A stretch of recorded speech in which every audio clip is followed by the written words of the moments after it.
And look where it's at now. Yeah, big balls remained in government after his messages got leaked.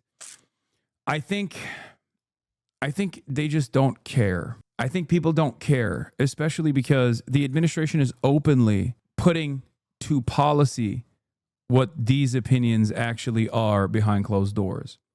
When you have an administration that is also posturing as though they want to defend whiteness in this country,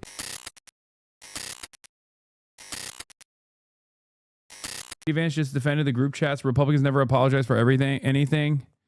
This is far worse than anything said in a college group chat that the guy who said it could become the AG of Virginia. I refuse to join the pearl clutching when powerful people call for political violence. Oh, he's using the other private text message between the AG of Virginia to deflect away from the political group chat.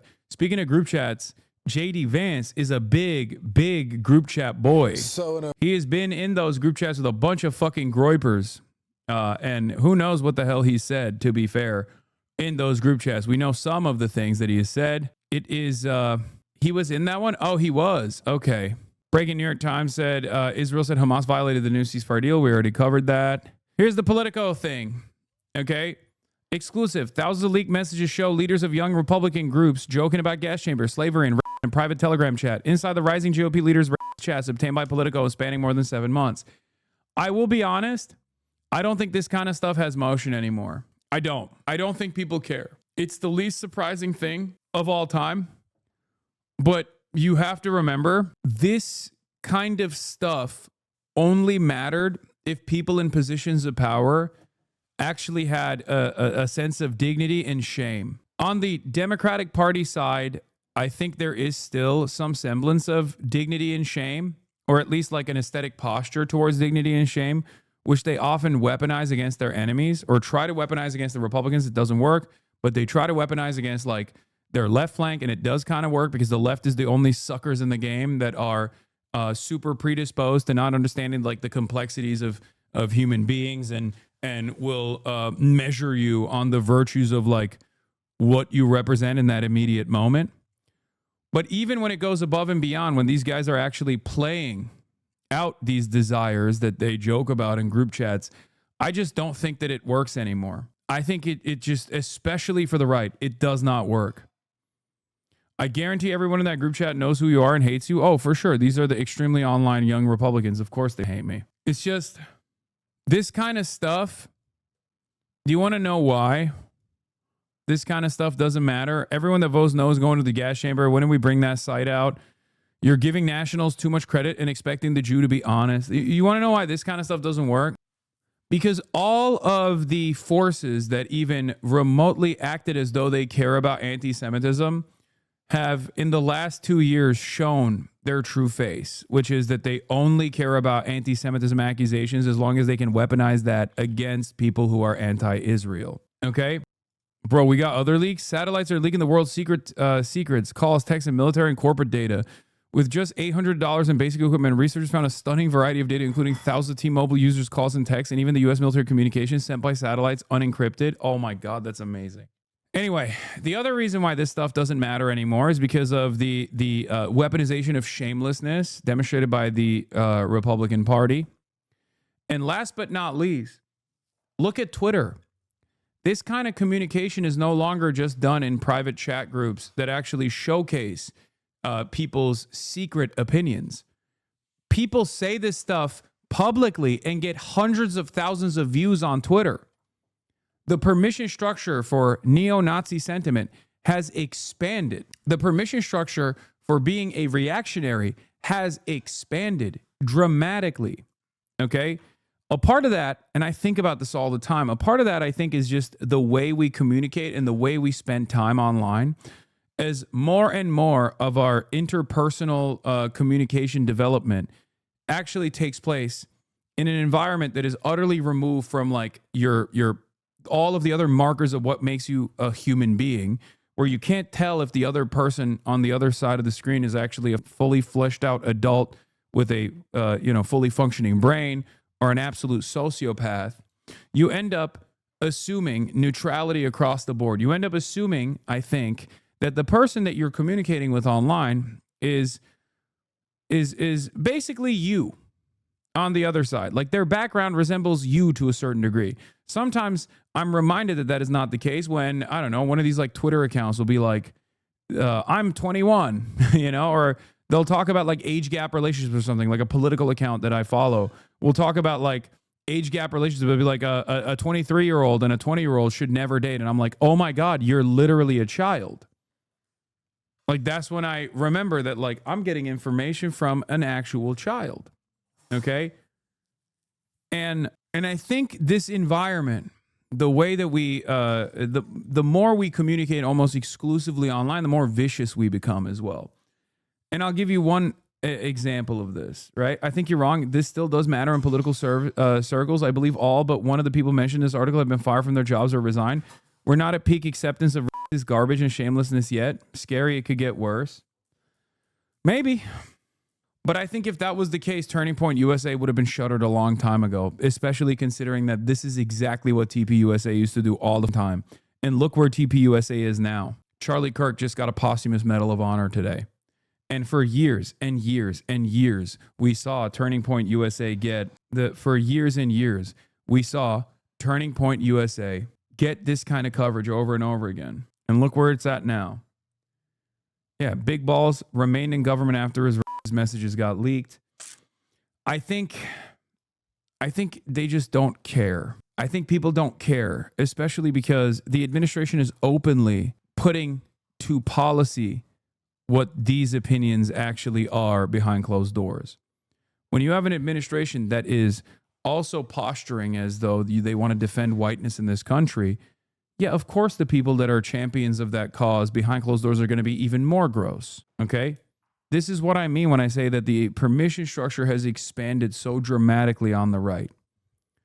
On the one hand, you can't have a conversation about like the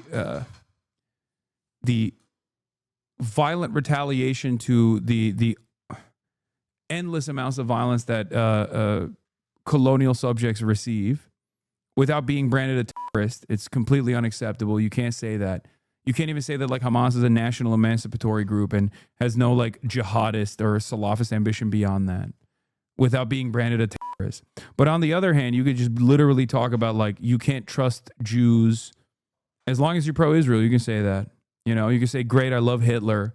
As long as you're advocating for Hitlerian style anti-immigrant policy. This is exactly the type of rhetoric that unironically is no longer hidden behind closed doors. I think it's like out in broad daylight. Nah, dog, the Republicans don't care, but the vast majority of people care about this. You have no idea how many white Facebook lib wine moms I have seen share the story. I hope the liberal wine moms will defend us. Okay? Thousands of messages shared in a group chat of young Republicans is revealing some thoughts that they even worried about being leaked. Well, those exchanges have been leaked, obtained by Politico, and are part of a Telegram chat among young Republican leaders in the following states: New York, Kansas, Arizona, and Vermont. New York State politics reporter Jason Bieferman is one of the journalists who wrote about this for Politico. Jason, tell us about this story, how it came to you, and what... This is the least shocking revelation for someone like myself. Maybe that's what it is. Because, like, of course they're like that. Politico report on a group of chat of young Republicans. Does this reflect some bad apples? Some bad apples. These are the future of the Republican Party. This is so vile, it's hard to find the words to put in the context that these are people who are part of one of two major parties that they believe in gas chambers and race discrimination based on the color of people's skin.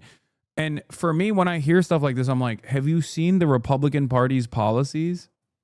Like, do you know what I mean? Like, when I hear this kind of stuff, I think it's shocking because we are, and I mean this sincerely, we are like 2 election cycles, if election cycles happen at all going forward, we are 2 election cycles away from the president speaking like that. Okay? I'm going to be honest. That's what it feels like to me. Like, because the policies already reflect this desire, this vile attitude that people have. And slowly but surely, the Republicans have redesigned political discourse in this country to make people, sometimes by force, be much more open towards this kind of ridiculous, fascist, violent policy making.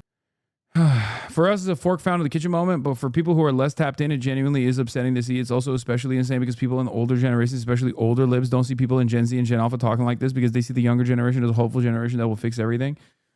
Yeah, for me, it's not even fork found in the kitchen. It's just like this is fork found in the fork factory, because I've known that the young Republican crop is almost entirely groped up. You know, yeah, Hitler Youth found beside Hitler. Like, for us in this community, for us in this chat, for as tuned in as we are to like the back and forth and the commentary on the right wing spaces nowadays.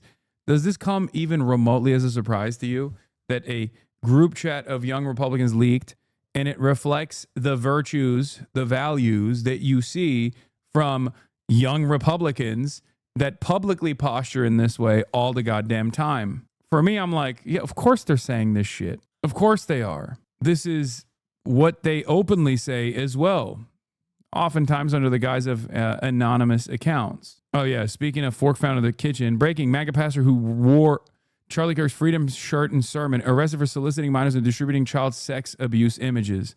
Wow. How shocking. What? How? Oh, my God. Another one? Wow. Remarkable. Let me tell you how confused I am, okay? This is confusing to me. I am a guy who was born yesterday. I actually just got out of a coma. Yeah, fork meat kitchen moment number 750,000. Let's continue. Was exchanged in these Telegram messages. You are born yesterday or just got out of a coma? Decide. Both. I was born yesterday and I was comatose. And today I woke up out of that coma. Based on what your reporting has revealed. Politico obtained over 7 months of thousands and thousands of messages in a Telegram group chat between, like you said, leaders in the young Republican state organizations in Arizona, New York, Kansas, and Vermont. Now, it's kind of a misnomer, young Republicans, because it's called the Young Republicans, but these are, full-grown adults, 18 to 40 years old. And over the course of these 7 months, they exchanged messages with, extremely anti-Semitic and racist comments. They referred to Black people as monkeys or the watermelon people. I saw a lot of chatters go 40, Lamau, young Republican. Yes, for the Republican Party, 40 is young. Come on now. Yes, bro. Anyway, I can't make up my mind. I'm the leading chief counsel of the ADL, and I can't make up my mind until I find out what these people's positions are on Israel. Once I figure out if they're pro or anti-Israel, I will really reconsider whether or not I have decided that this is truly anti-Semitic or just a bunch of young guys having fun. People they called rape epic. They talked about the love of Hitler with factions of their party, or even supporting slavery. This was a chat with members elected to lead their states within a prominent Republican youth political organization that numbers 15,000 people. And they were in a campaign to lead this organization nationally. My colleague and I, my colleague Emily No, we really looked into this and wanted to see, why are they speaking like that to each other? And does this have anything to do with kind of the way that the norms of our political discourse have been changing? Yeah, ADL thought watermelon people referred to Palestinians, so they were like, this is actually A-okay. Because remember, I have heard, like, that's the new meta. I've heard that from, like, bot accounts, bot accounts that refer to the pro-Palestinian crowd as watermelon people. Some would say since President Trump came to power. It's just, bro, like the Department of Homeland Security is literally Groyper posting every day, bro. They are literally straight up Hitler posting. Oh my God, these are the fucking racist Nazi losers. Of course they are. Oh my lordy, holy moly. Oh, fuck. It is, dude, this is why fascism is a fucking loser ideology, okay? It is a fucking loser ideology. It's It's an ideology that you only abide by if there is something lacking in your life. Okay? And it's not because they're like thick and chunky. There's plenty of thick, chunky boys out there who are fighting the good fight. But you can see them reeking with insecurity. Fascism is the ideology of fucking losers. They have no great ambition to redesign society in an equitable fashion. They have no interest in helping others. They simply are constantly engaging in battle and in some instances violence to restore a mythological project of person because it's something that they lack internally. They have something that's missing. And that insecurity causes them to fantasize about the entire in-group being this superior, playing a superior role in society. And we have to like reassert dominance in this way. That's what it is. That's what I've seen in so many circumstances. Like when you're lacking something in your life and you have a sense of overwhelming entitlement, and your personal experiences in the real world do not match what you thought society owed you, you turn to ideologies like fascism. Okay? That's when you do it. You turn to an ideology like fascism because like, oh, we're big and strong actually. We're descendants of Vikings. We're descendants of great Roman legionnaires. We're descendants of Romans, which is really interesting because Rome was an unimaginably diverse empire. Like these guys would literally look at like all of those like 5'4" North African dudes and be like, these were the fucking, this is the beacon of white excellence. Like this doesn't make any fucking sense, but it's just, you only go back to this mythological higher being and what your personhood actually represents, this broad unit that you're a part of that is destined by God to dominate, if you are deeply fucking insecure about what's going on in your immediate life. And sometimes the inflection could be something as stupid as like not getting pussy. Okay? Straight up. Just like other people get laid, I can't. Why not me? I deserve it as well. If only they knew that I was at the top of the racial pecking order. Hasan, better watch your knees. What does that mean? Are you saying I'm old? Because you're not wrong. I am getting there. I'm getting up there in age. A friend of mine got blackmailed to leak in these chats. A total fucking coward, a useless piece of shit. One of the people in here, he attended his wedding with me and still sold him over to the devil, all for some useless YR beef, young Republican beef. And then the GOP condemned them. Fuck these people. The GOP threatened to fire my friend and vice chairman from his AG job because of TikToks I posted about immigration. I wasn't allowed to talk about replacement theory or any mainline immigration stances. They asked me to resign over Trump's green card diploma mill comments. I was blacklisted by Young Republican National and blocked by their accounts because their leader is a BLM sympathizing closet case. Oh, the GOP tried to fire my friend. Everyone in this article is a patriot and everyone attacking them is a dirty, treacherous, impotent, cowardly bundle of sticks. They all deserve to be destroyed. I like that Evan says, own your beliefs. I think he is, to be fair. To be fair to the fucking neo-Nazi, it seems like he is owning his beliefs. He's saying that the Republicans or the Republican Party broadly is not owning their beliefs. A bundle of sticks, I assume, is the F slur, right? That's what he's like. I guess he isn't owning his beliefs in that regard because he won't say the F slur. Instead, he's just saying bundle of sticks. He is whining about the leak, though, is Evan's point. True. All right, let's get to the fucking article. The article is titled, I Love Hitler. Leaked messages expose young Republicans' racist chat. Leaders of young Republican groups throughout the country worried what would happen if their Telegram chat ever got leaked, but they kept typing anyway. They refer to black people as monkeys and the watermelon people and mused about putting their political opponents in gas chambers. They talked about raping their enemies and driving them to suicide, and a lot of Republicans who they believe support slavery. William Hendricks, the Kansas Young Republican vice chair, used the words N-word and variations of a racial slur more than a dozen times in the chat. Bobby Walker, the vice chair of the New York State Young Republicans at the time, referred to rape as epic. Peter Junta, who at the time was chair of the same organization, wrote in a message sent in June that everyone that votes no is going to the gas chamber. Junta was referring to an upcoming vote on whether he should be chair of the Young Republican National Federation, the GOP's 15,000-member political organization for Republicans between 18 and 40 years old. I'm going to create some of the greatest physiological torture methods known to man. We only want true believers, he continued. 2 members of the chat responded. Everyone that votes no is going to the gas chamber. When do we start bullying, dude? We have a solid 3 people who can probably have them want to jump. If they vote for us, why would they be gas? When do we bring that side out? I'm going to create some of the greatest physiological torture methods known to man.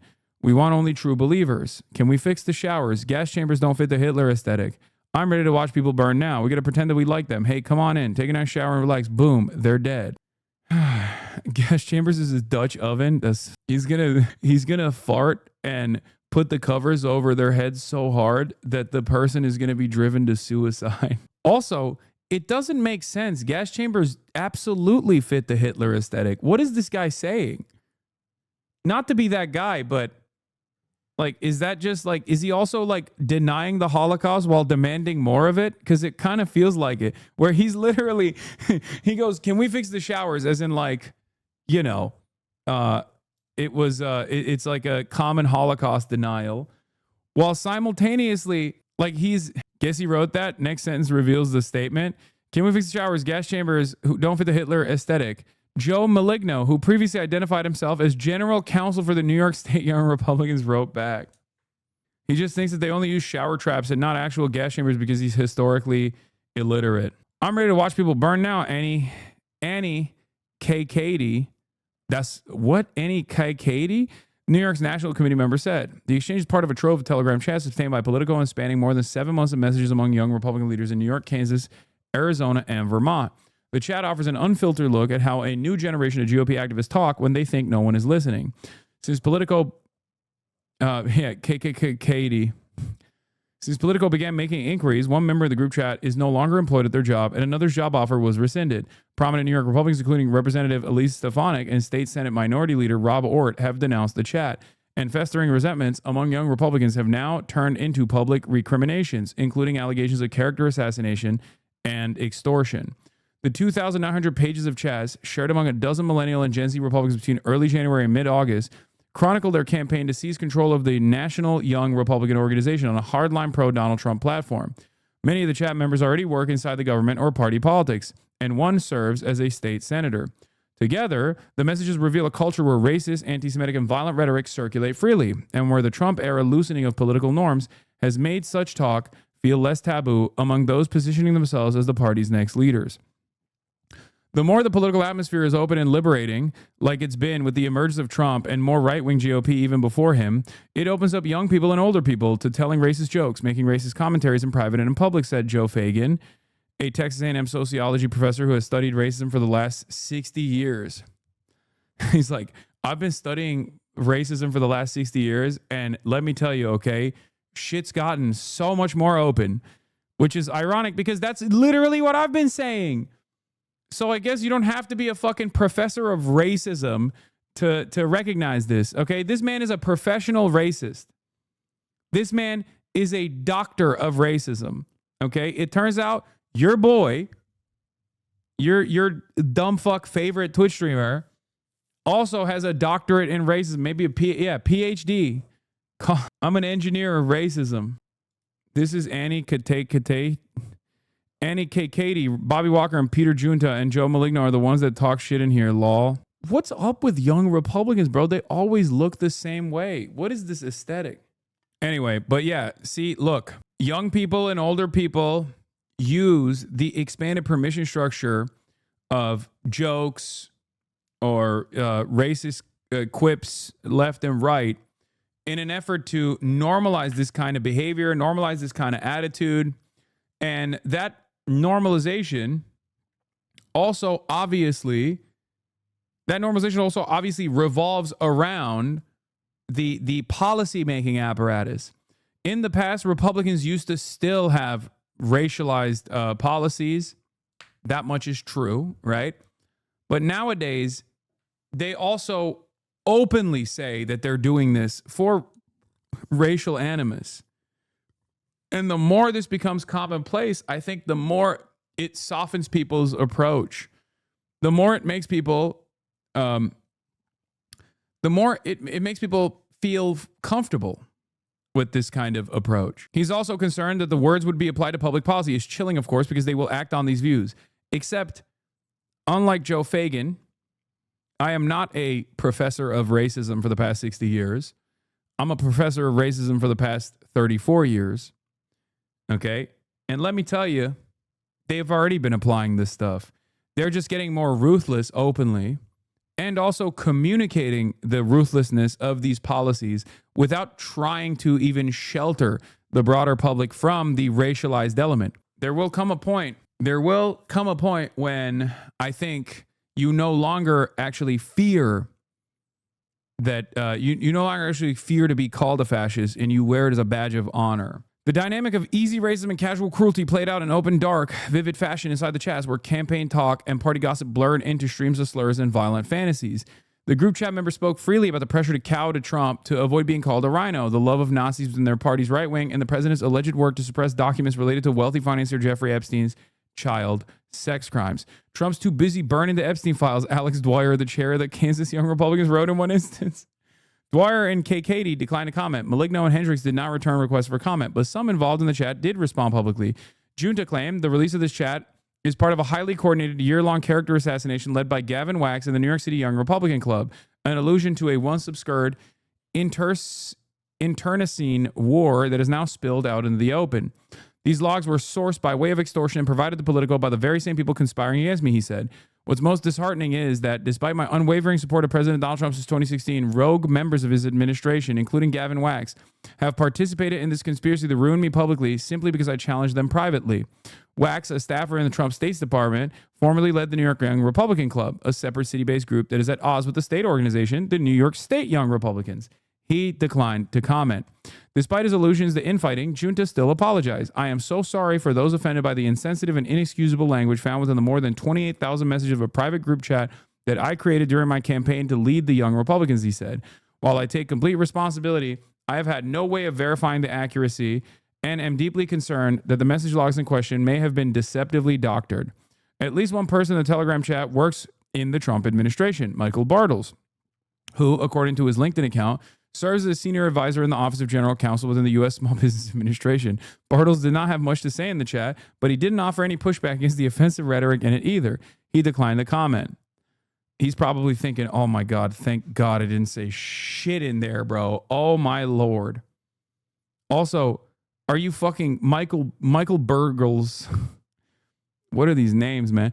A notarized affidavit signed by Bartels and obtained by Politico also sheds light on the intra-party rivalry that led to the Restroyer War Room Telegram chat to be made public. Bartels references Wax as well.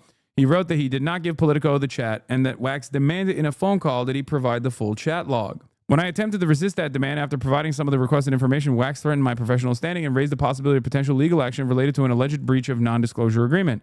Bartels claimed in the affidavit. My position within the New York Young Republican Club was directly threatened. Walker, who now leads the New York State Young Republicans, touched on a similar theme, saying that he believes portions of the chat may have been altered, taken out of context, or otherwise manipulated, and that the private exchanges were obtained and released in a way that clearly intended to inflict harm. He also apologized. There is no excuse for the language and tone of the messages attributed to me. The language is wrong and hurtful, and I sincerely apologize, Walker said. I am going to once again explain something that I have said for years. Ronald Reagan was a monster. Ronald Reagan was a racist.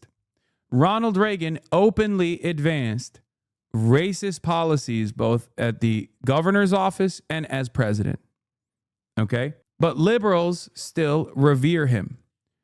Only until they found out that Ronald Reagan called African diplomats monkeys who don't know how to wear shoes did some liberals turn around and go, oh, wow, that's so racist. If you recall, that was recently at the time, it was like a newly recovered tapes between him and Nixon, their private correspondences. Okay.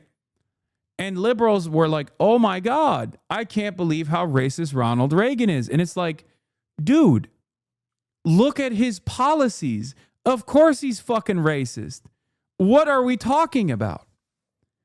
And it's like, it's always shocking to me that the administration right now that is acting out the desires of these young Republicans, who sometimes even use the language that these young Republicans are using, with the exception of basically saying the N-word or wholeheartedly endorsing Adolf Hitler, okay? With those two exceptions, they are advancing Hitlerian policy. But unfortunately for the average American, they can't comprehend that. They just look at state violence, or they look at the agenda of the federal government as just the agenda of the federal government. They cannot comprehend that this is just pure Hitlerian domestic fascism until they hear Donald Trump say the N-word, and I don't mean nuclear, the other N-word. I don't think people will assume that Donald Trump is like a racist person. I don't think like the overwhelming majority will assume that. And by that point, it might have been normalized anyway. Look at this other young Republican law. Mike Johnson's friend Bobby Walker said rape is epic. Dude, what is happening? Look at how jolly this person looks. You shouldn't be saying that, little man. You should not be saying things like that. The kid from Up. What do you say? What do you say? What do you do? Behold the master race, the Heil Titler Brigade, once again.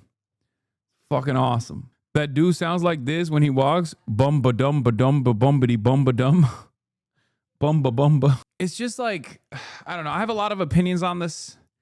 On the one hand, it's like these guys have basically decided that vice signaling shows your honesty, your earnesty, okay?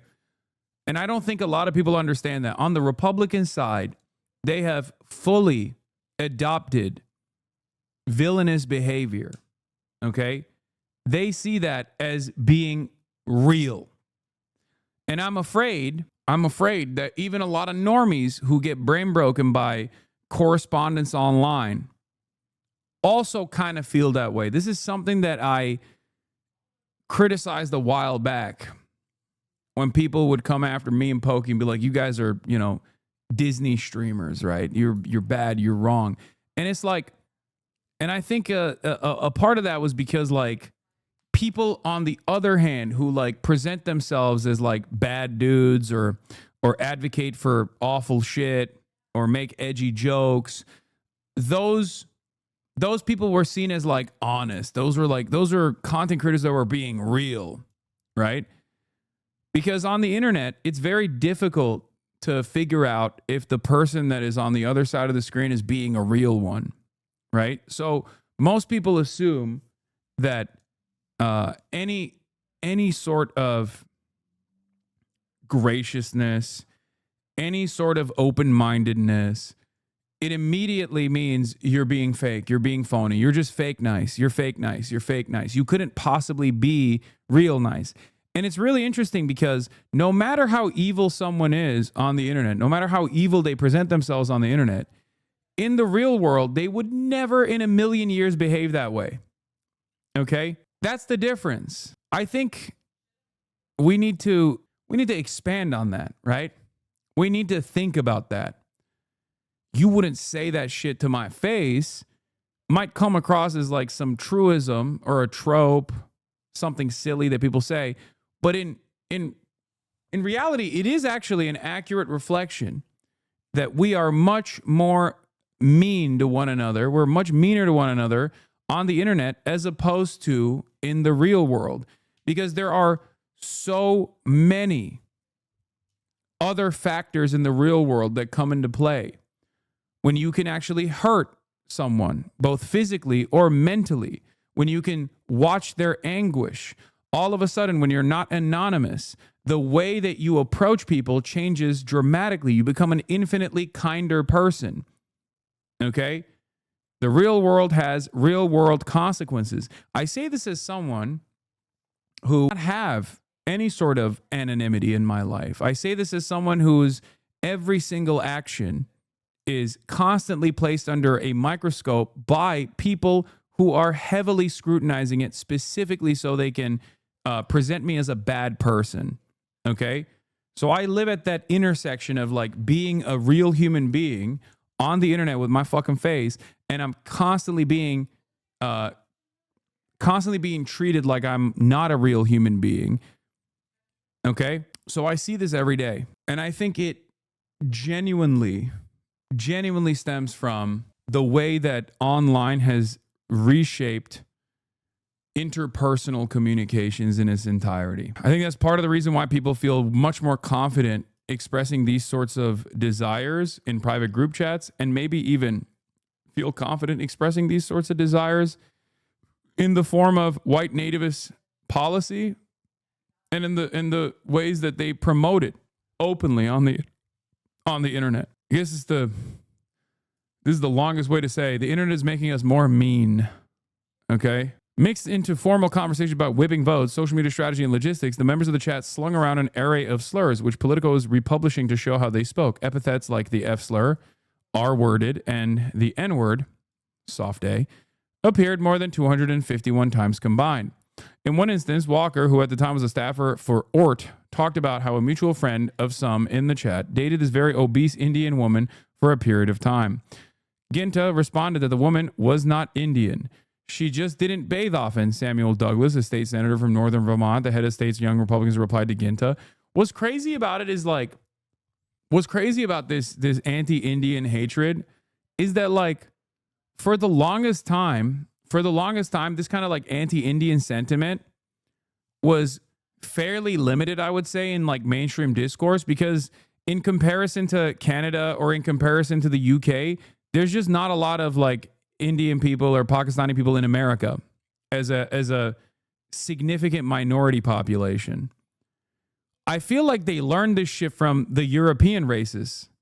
It's everywhere now. It's like unstoppable. And it blows my mind because like Americans Americans don't really know the P slur, for example, right? Like I used to talk about that all the time. Like the P slur, Pakistani shortened to the first four letters, is not known in the United States of America as like a common slur.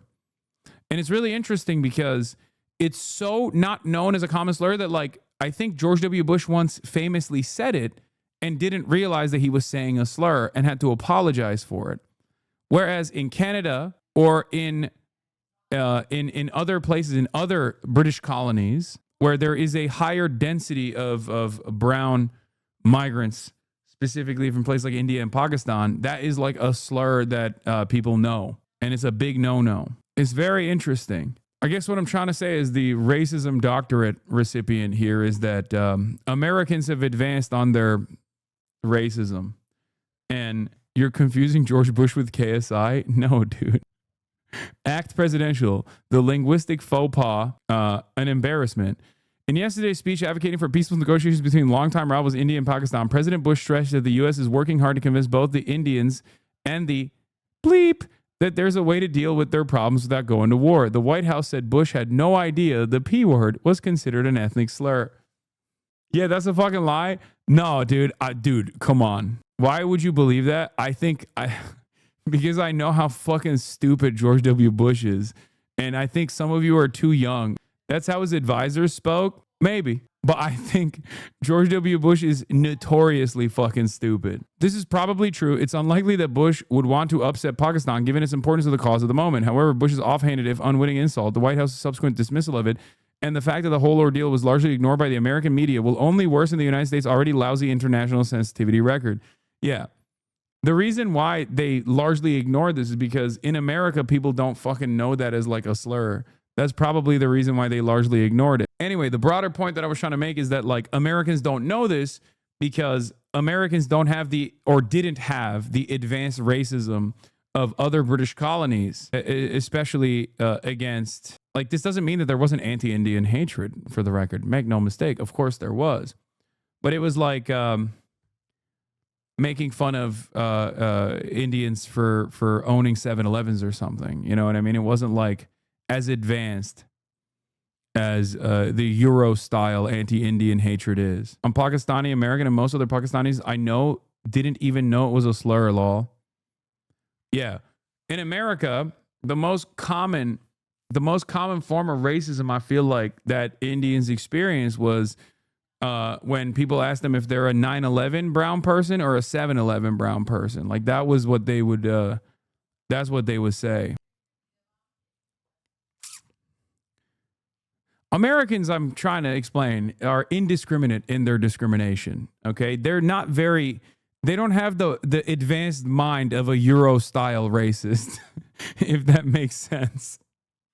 It's just they don't really care. They're like, you're not white. That's all I care about. Okay, you look kind of brown to me, boy. And that's their starting point. You know, calling all Asians Chinese, stuff like that. I can't tell if that's more advanced or less advanced racism when you really think about it. Because I feel like with accelerated transphobia, for example, like the most transphobic people know shit about trans culture that like the average trans person doesn't know. You know what I mean? Like they've studied the fucking ancient tomes of like trans medical research and shit specifically to be more hateful, more successfully. Okay? More sophisticated versions of hatred. Anyway, let's just get back to it. In a separate conversation, Ginta shared that his flight to Charleston, South Carolina landed safely, then offered some advice for his fellow young Republicans. If your pilot is a she and she looks 10 shades darker than someone from Sicily, just end it there. Scream the no word, Ginta wrote. Douglas did not respond. Dude, what is up with this shit, bro? These motherfuckers, I feel like maybe they believe it. This is like unbelievably childish that it always made me feel like, oh, they're just saying that because they want to signal to other people that they're the right kind of racist. But like who the fuck makes this calculation, bro? Honestly, like in my life where I have been fearful of a person that is in control of my destiny on the virtue of the color of their skin. Okay. I just cannot comprehend how little you must trust the institution and how confident you are in like racial superiority that you don't just say it because you want others to believe it, but you personally believe that like a brown woman is incapable of commanding your flight. That's so fucking stupid. Okay, Disney streamer.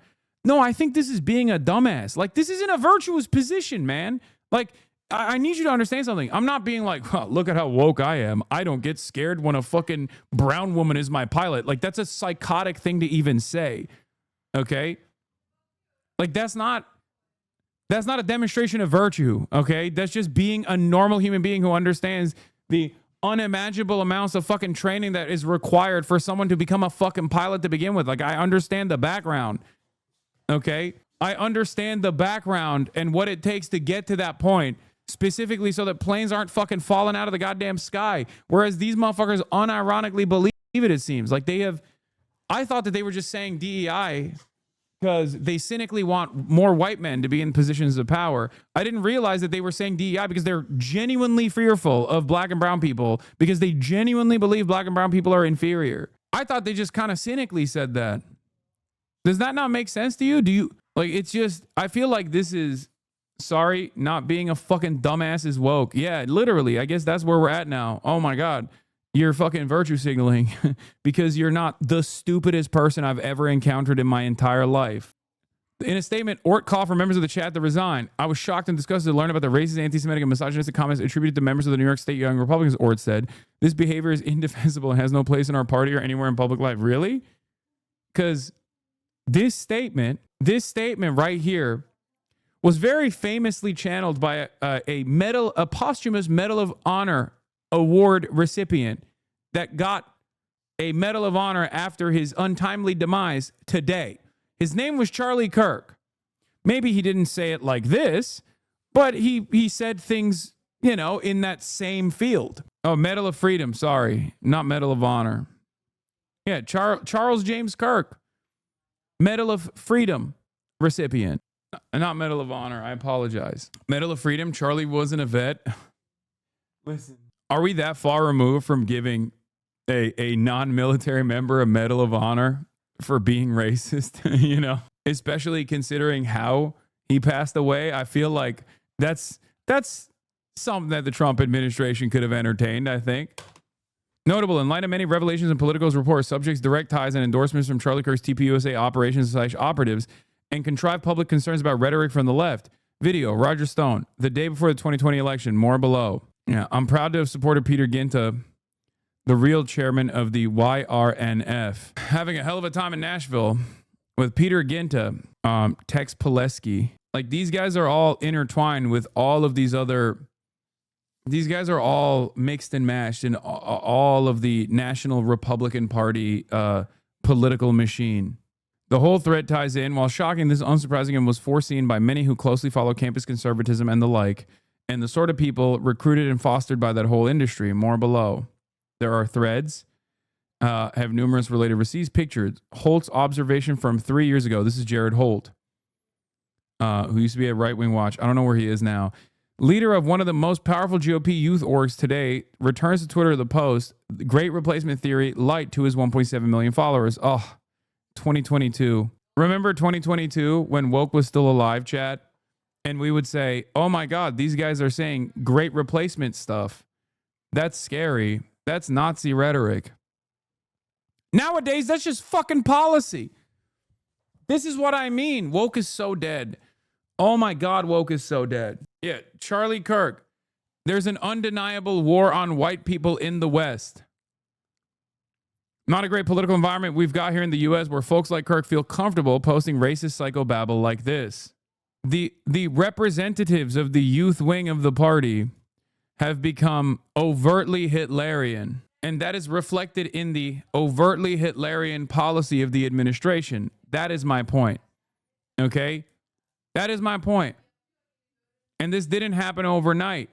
The type of shit that, you know, Jared Taylor used to fucking say for years and years was an analog to what Tucker Carlson was saying.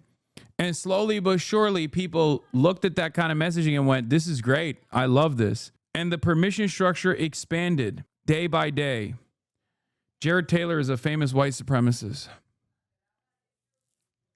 Nowadays, it's hard to separate the fucking Grand Duke of the KKK from like the average young Republican in the way that they communicate on this stuff. Honestly, when you go back to it, I think Gamergate did do a fucking number on American men. Seriously. All it took was for a bunch of insecure dudes to feel like the one safe space that they had was being threatened by yucky women and gays. And they just all became like straight up fucking neo-Nazis. And then the second wave of that Gamergate was with the rise of Andrew Tate and accelerated misogyny. Also, the subtext that you called out right up top, Trump Vance Admin wants to deport people for criticizing Israel, which they say is anti-Semitic, but apparently this is not. Of course. Of course. Come on. I can't think of a more anti-Semitic thing that you can do, which is to combat anti-Semitism while simultaneously being an overt anti-Zionist. This is the maximum anti-Semitic position you can arrive at. In his 2024 campaign, Trump spread false reports of Haitian migrants eating pets, and at one of his rallies, welcomed comedian Tony Hinchcliffe, who called Puerto Rico a floating island of garbage and joked about black people carving watermelons on Halloween. Liz Huston, a White House spokesperson, rejected the idea that Trump's rhetoric had anything to do with the chat members' language. Only an activist left-wing reporter would desperately try to tie President Trump into a story about a random group chat he has no affiliation with, while failing to mention the dangerous smears coming from Democrat politicians who fantasize about murdering their opponent and call Republicans Nazis and fascists. No one has been subject to more vicious rhetoric and violence than President Trump and his supporters. In the group chat, Ginta tells fellow Republicans that he spoke with the White House about an endorsement from Trump for his bid to become chairman of the National Federation. Trump and the Republican National Committee ultimately decided to stay neutral in the race. A White House official said it has no affiliation with Restore YR, that hundreds of groups asked the White House for its endorsement. Ginta was the most prominent voice in the chat, spreading racist messages, often encouraged or liked by other members.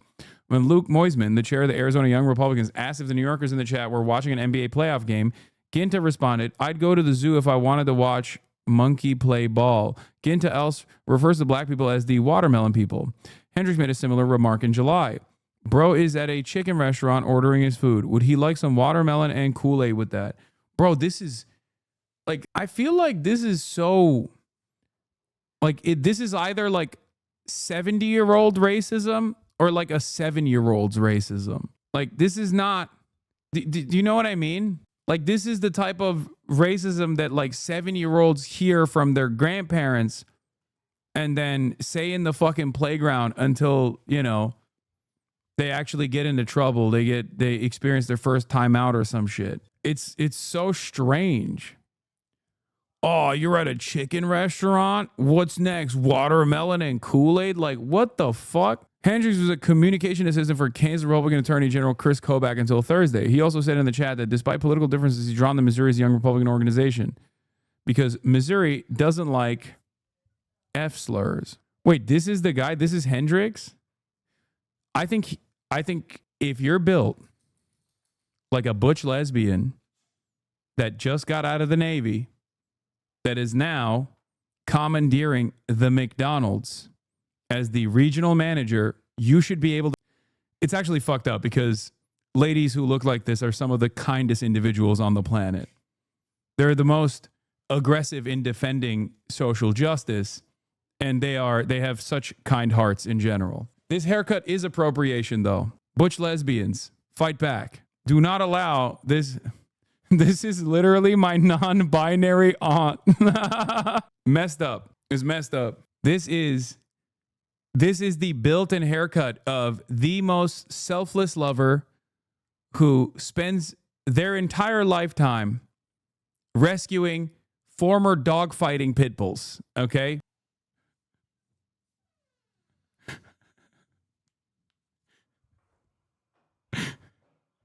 This is like, this person would not be out of place at a No Kings rally with a protest placard that reads like, you know, hands off my body or something. Okay.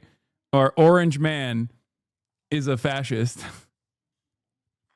Okay. I'm going to move on. It's just crazy.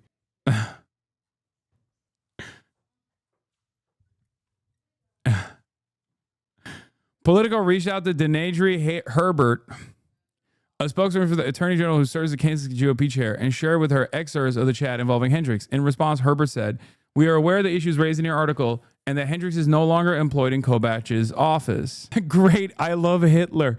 What the fuck? Yeah, I had some back and forth with the VC in Michigan. Current chair is a deer in headlights. We have a call on Wednesday. Many agree. He did say my delegates I bring will vote for the most right-wing person. Great. I love Hitler. In another exchange, Dwyer, the Kansas chair, informs Ginta that one of the Michigan's young Republicans promised him the group will vote for the most right-wing person to lead the national organization. Great, I love Hitler, Ginta responded. Dwyer reacted with a smiley face. Few minority groups are spared. Ginta, who serves as the chief of staff to the New York State Assembly member Mike Riley, ultimately fell 6 points short of winning the chairship to lead the Young Republican National Federation earlier this year. Was it like he was too racist or something? Is that what it is? Like, or was he not racist enough?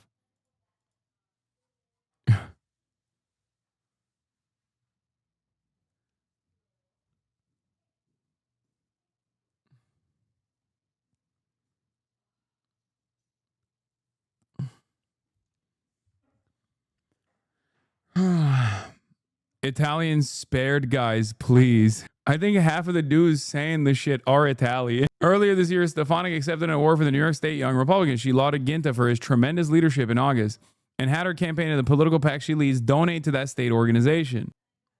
Alex DeGrasse, a senior advisor for Stefanik, said the Congresswoman was absolutely appalled to learn about the alleged comments made by leaders of the New York State Young Republicans and other state YRs in a large national group chat. According to the description provided by Politico, the comments were heinous, anti-Semitic, racist, and unacceptable. He continued, noting Stefanik has never employed anyone in the chat. If the description by Politico was accurate, Congressman Stefanik calls for any New York Young Republicans responsible for these horrific comments in this chat to step down immediately. Stone also condemned the comments in a statement. Do we even believe that prominent national Republicans don't also speak exactly like this? I certainly don't. I believe that they do speak exactly like this. Am I crazy for this assessment? Because like I'm old enough to remember at least Stefanik quite literally endorsed a person who did say that about Adolf Hitler in a New York local race. That's not even a joke. She did do that. Okay. Let's look it up. Elise Stefanik, Hitler. Hey, Hasan, do you still take finasteride? I do. Where is it? Yeah. GOP House candidate. Why is this on imdb.com? What the fuck? It's a Rolling Stone article. GOP House candidate backed by party leadership said Hitler is the kind of leader we need. Carl Palladino, whose campaign for New York's 23rd congressional district is backed by House Republican Conference Chair Representative Elise Stefanik, made the comments to the Our House radio show host Peter Hunt. Okay. Hey, son, I've been a fan for a while, but what the fuck is this? Why haven't you addressed this? And it's an anti-Piker link. You know my ass is not fucking clicking on that on screen. Yeah, bro said that on radio, dude. I remember this about Elise Stefanik because Elise Stefanik has been seen as a champion of the rights of Jews in America, famously, with her blistering critique of numerous presidents of elite institutions of higher learning that weren't sufficiently pro-Israel. And she got a couple people fired as a consequence of her scathing interrogations. He's still not addressing it and it's slightly concerning. Listen, you got to sometimes let your homies kiss you goodnight, okay? And tuck you into bed. It's all good. It's not gay, man. Of thread, he said. If it's authentic, I would, of course, denounce any such comments in the strongest possible terms. This would surprise me as it's inconsistent with Peter that I know. Although I know him in his capacity as the head of the New York Young Republicans, where I thought he did a good job. Few minority groups are spared from the Young Republicans group chat. Their rhetoric, normalized at most points as dark humor, mirrors some popular conservative political commentators, podcasters, and comedians amid a national erosion of what is considered acceptable discourse. Ginta's line on darker skinned pilot, for example, echoes one used by slain conservative activist Charlie Kirk last year when he said, if I see a black pilot, I'm going to be like, oh boy, I hope he's qualified. Yep. Walker also used the moniker Eye Patch McCain. Originally, what? No, that's unacceptable. If I catch these motherfuckers yelling at what I said back in the day about who they are referring to as Eye Patch McCain, Dan Crenshaw, I'm going to fucking lose it. Because these dudes are so cynical, okay? They love talking about how fucked up it is when a young leftist is out there making jokes, cracking jokes about a congressperson by the name of Daniel Jedediah Crenshaw, okay? Yeah, how dare they? He's a hero. I was young when I did those jokes. I'm not young anymore, but I was a young leftist when I made those jokes. I'm an old leftist and I still make jokes like that, but I was young at some point. Yeah, one eye hole joke and I'm a fucking monster. Anyway, Crenshaw lost his eye while serving as a Navy SEAL in Afghanistan. Walker also makes the remark, I prefer my war heroes not captured, a repeat of a similar 2015 line from Donald Trump. Art Gibson, a professor at the University of Dayton who specializes in white racial extremism, surmised the young Republicans in the chat were influenced by Trump's language, which he said is often hyperbolic and emotionally charged.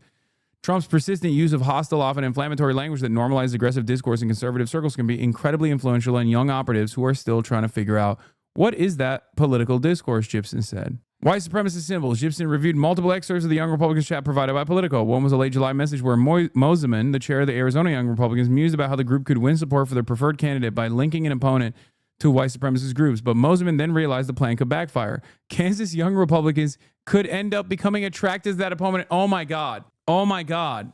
Come on, dude. Like, come on. Bro, that's like, what more do you need to say?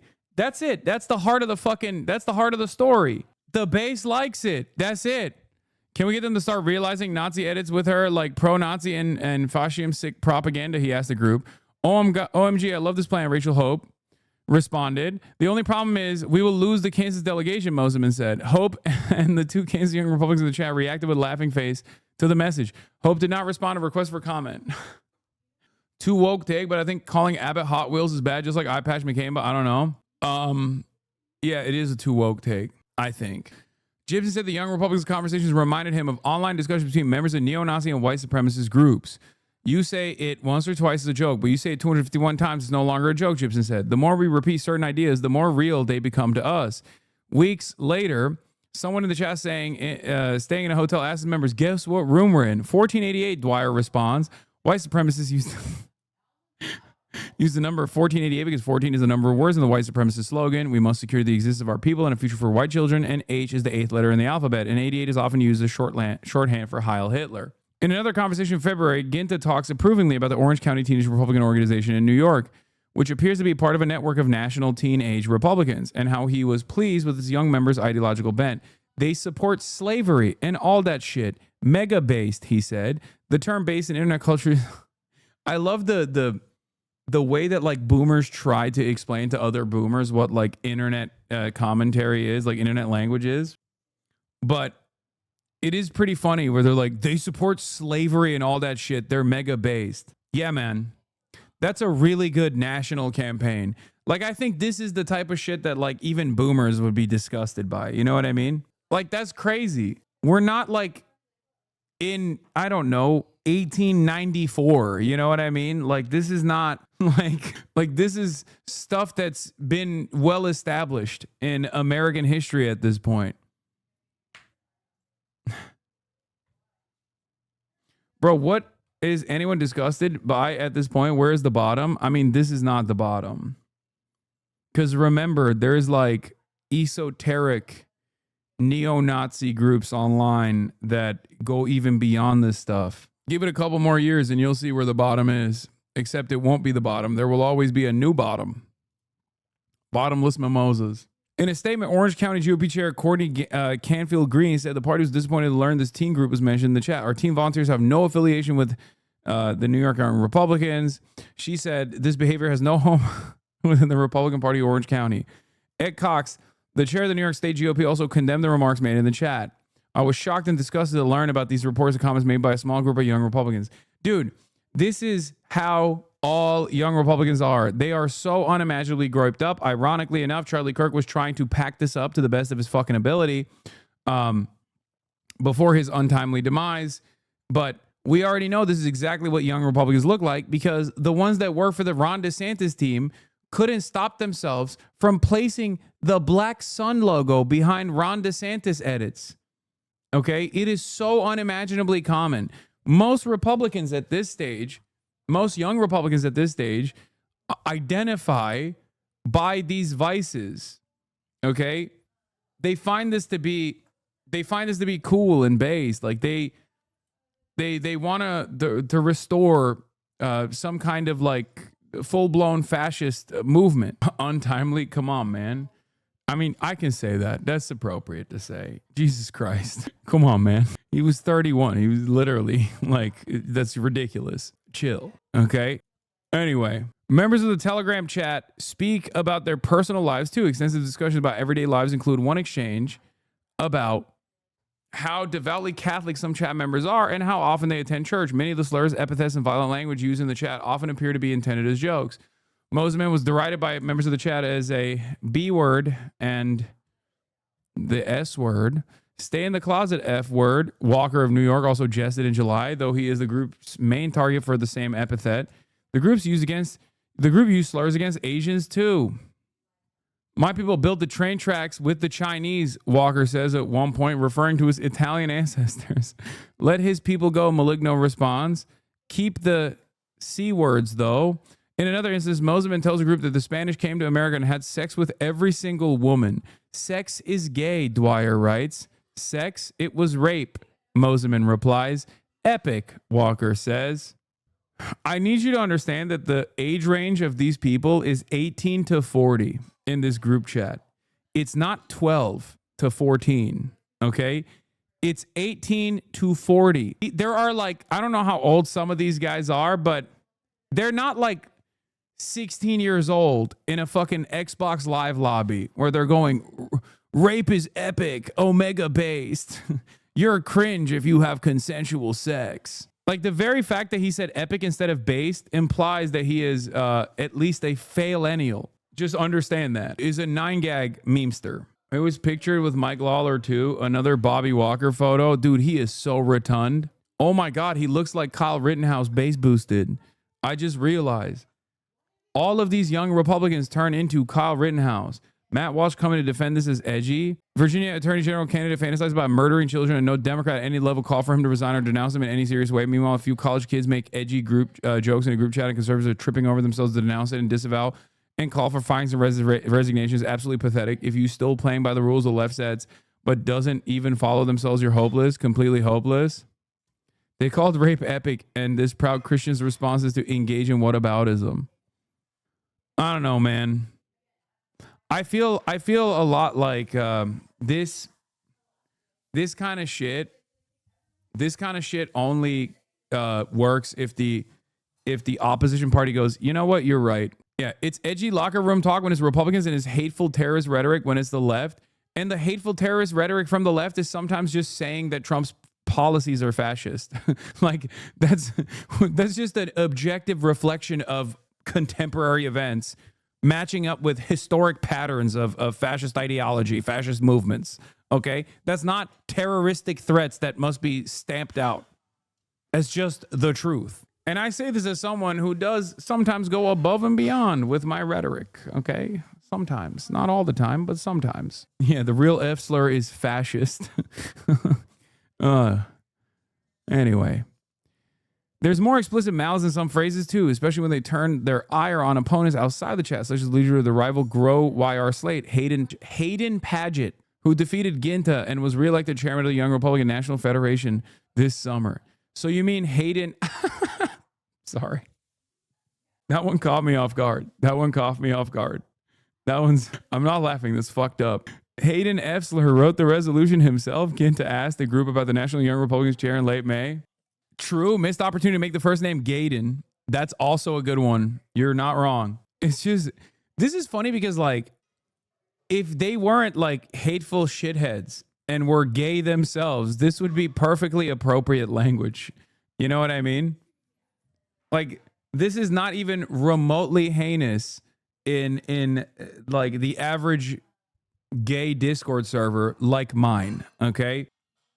It's just, this doesn't even like meet the standard of like offensive speech in that situation. But of course, it's the energy behind it and the context that makes it fucked up when you really consider it.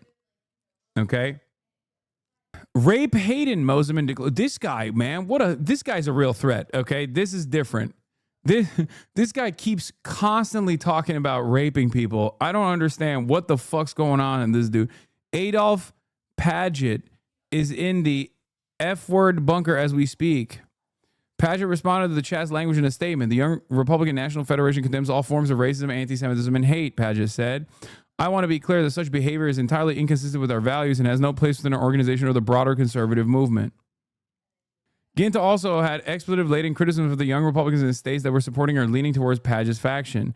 Minnesota F-words, he messaged, continuing, Arkansas, inbred cowfuckers, Nebraska, revolt in our favor, block their bind, and have a majority of their delegates Maryland, fat stinky Jew, Rhode Island, traitorous C-words, who I will eradicate from the face of this planet. And no, it's not cracker.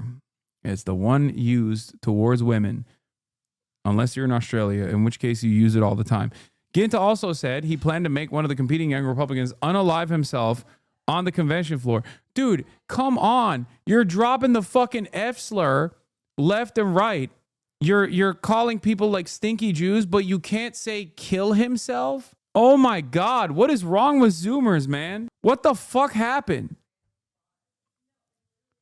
TikTok brick motherfuckers so hard. In another instance, like that's crazy. You're saying the N-word in one message, and then the next, you're acting like the fucking TikTok TOS moderators are up your ass. You say unalive.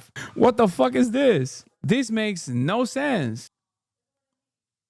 This is a good case study in the case that they had any anti-Israel sentiment. This would be headline news everywhere. I think this is still a big story, regardless, because of how transparently racist these guys are. I think this is like, I mean, I'm sure the Republicans will be like, oh, wow, this is really fucked up. But, oh, well. This is going to put the Young Republicans organization who demanded resignation of the group chat members in an awkward spot. Who are they to say it's bad if the vice president says it's pearl clutching? By the way, I told you that this was going to be the response from J.D. Vance and even Donald Trump and shit, if it even gets to Donald Trump at all. I love how in a story where someone called rape epic, the thing you were most upset about was when one of the literal Nazis said unalive. Yes. Because on the one hand, they're talking about putting their opponents in gas chambers, but they can't fucking say kill himself. Like, that just melts my mind. That's the point. You can't on the one hand be like, oh, I can't wait to put people in gas chambers, and then also are like, I'm going to unalive them in the gas chamber. It's like getting mad at Hitler for being in an inappropriate age gap relationship. Okay. Like, what the fuck are we doing? Like, it's crazy. Oh, Jesus. I was going to say you're giving nationals too much credit and expecting the Jew to be honest. Breonna Douglas, Sam's wife and Vermont Young Republicans National Committee member, replied to her husband's message. Breonna Douglas did not respond to repeated requests for comment. If we ever had a leak of this chat, yeah. Politico's report detailed how organization was missing required financial disclosure forms. Subsequent efforts to fill the forms revealed that the organization was more than $28,000 in debt. NYSYR account be like 500 Balding Cream, 1,000 Ozempic. Walker sent him one message. They'll be declaring bankruptcy after this. I just know it. I drained $10K tonight to pay for my next vacation in Italy. Ginta appeared to joke about the organization bank account. I spent it on massage. Great. Can't wait to get sued by our venture, Walker replies. All right. Anyway, the story basically ends with, in one instance, he joked about bombing the Young Republican National Federation's convention in Nashville and then remarked, just kidding, for our assigned FBI tracker. In another, he considered the totality of the 1,000 message he and his peers had written and what would happen if the public saw them come to light. If we ever had a leak on this chat, we would be cooked for real, he wrote. Yeah, I mean, do I think that this will... Yeah, it turns out they're wrong. The VP defends it. Yeah, I'm not surprised by that. I think in this day and age, we've gotten to a point where this kind of like shameless, transparent, overt white supremacist, fascist rhetoric is seen as a benefit by those who